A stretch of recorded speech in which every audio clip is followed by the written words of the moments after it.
সংস্কার নিয়ে অন্তর্বর্তী সরকারের সাথে বিএনপির বিরোধ নেই, এটি চলমান প্রক্রিয়া।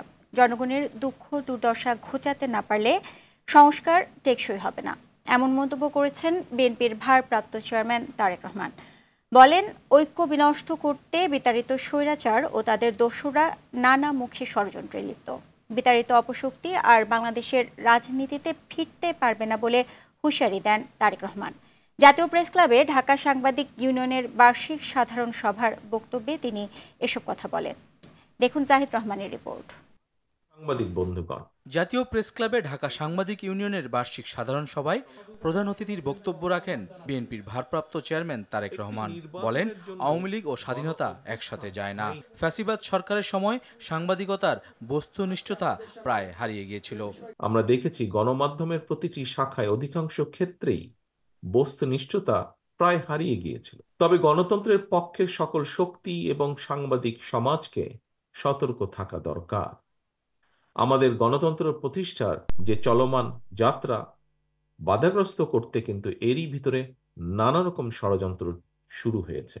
অপশক্তি দেশের ভেতরে এবং বাইরে থেকে বাংলাদেশের পক্ষের শক্তির মধ্যে ভুল বোঝাবুঝি সৃষ্টির পায়তারায় লিপ্ত হয়েছেন। জনগণের আদালতে বিচার নিশ্চিত করা গেলে বিতাড়িত স্বৈরাচার আর মাথাচাড়া দিতে পারবে না বলেও মন্তব্য করেন বিএনপির ভারপ্রাপ্ত চেয়ারম্যান। পলাতক মাফিয়া খুনিদের পুনর্বাসন ঠেকাতে তাদেরকে একদিকে আদালতে বিচারের মুখোমুখি করা প্রয়োজন, অপরদিকে তাদেরকে অবশ্যই জনগণের আদালতের রাজনৈতিক বিচারে প্রত্যাখ্যাত হওয়ার পরিস্থিতিতেও ফেলতে হবে।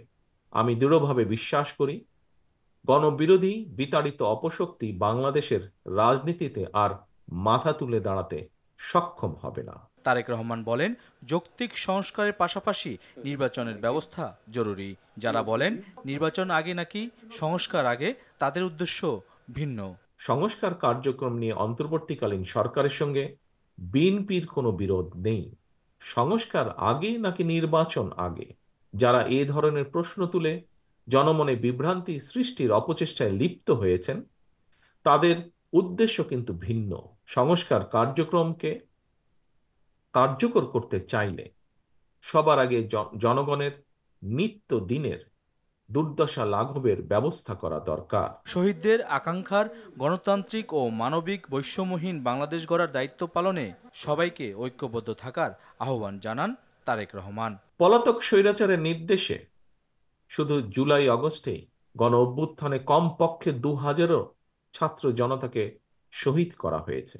জাহিদ রহমান, RTV, 30,000 ঢাকা। মানুষকে করা হয়েছে আহত।